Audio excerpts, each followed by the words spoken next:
Good evening from Yummy BTV. Wishing you all well today. Sending loads of love as usual. You've been asking me for well over a year now. You've been asking why, Uncle Yummy, can't you talk about the baby face assassin? The baby face alleged hitman who's meant to be responsible for about 3 or 4 different separate hits. When we say hits, we mean murders, of course. Now, all the stories I heard about him before I met him, and I was only with him a few weeks on the first occasion, and he didn't spend too much long there because he got shipped out over having an alleged affair with a female member of staff. So, right, all the stories I've heard about him over the years, my first thinking was he did not look like a serial killer, but you know, I've seen angels look like angels, if you get what I mean, and then be like mass serial killers. So nothing unusual there. But he definitely didn't fit the profile on that score. But also he didn't fit the profile on his mannerisms and his character, because he's very charismatic, loads of one-liners, got on with everyone. But you could see that he can get serious when he has to. Right? So one of those days after meeting him years later, I'm in Long Lartin. He walks up to me and he says to me, Yummy, listen, can you drop her out? Now, what drop her out means to me, and probably many others, is you're treading over my shoes.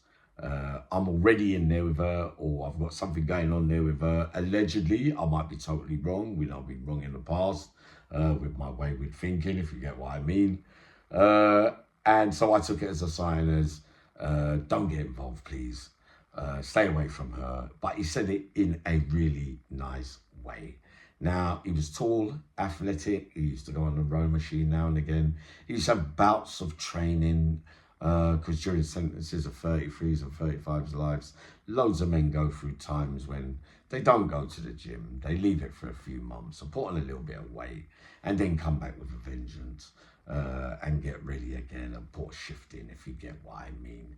So, after all the stories, right?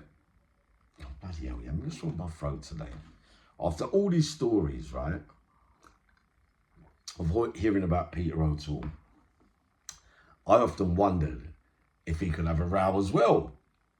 So one day, because in Long Lartin, you used to have row machines upstairs, like on the wings.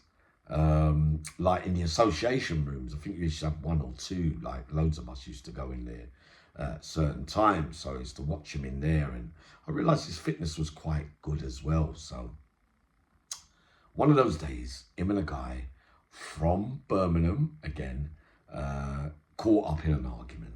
I can't remember what it was about, whether it was a deal or whatever, it hardly matters. But he's very, very athletic, like I said, and the fight was over very, very quickly.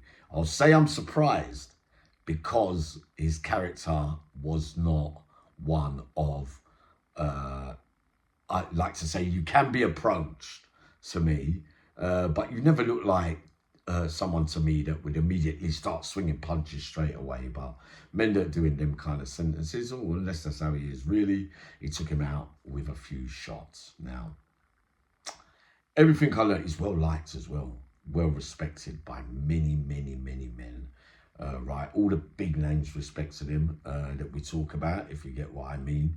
And he was always good at getting things organised or putting things together, if you get what I mean. I used to have the odd drink here and there with him. I'm talking about just the normal routine stuff, that kind of thing, right? So he used to talk to me a little bit about his appeal and how he thought he was going to win it. So I hope that's going well for him. But yep, it is what it says on the jar lid about him. Very, very decent geezer. Really, really liked him, even though I wouldn't say we were the closest of the closest. Guess what happened? A few months down the line, he got shipped out again, and it was with the same lady that he told me to drop out. So he ended up going, right?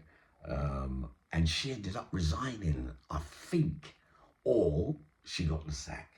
So I can't really remember too sure, but the point of this video is that, yes, I have met Peter O'Toole, and no, he doesn't look like a serial killer, but you never know. But I'm saying that he isn't, and I hope that he wins his appeal.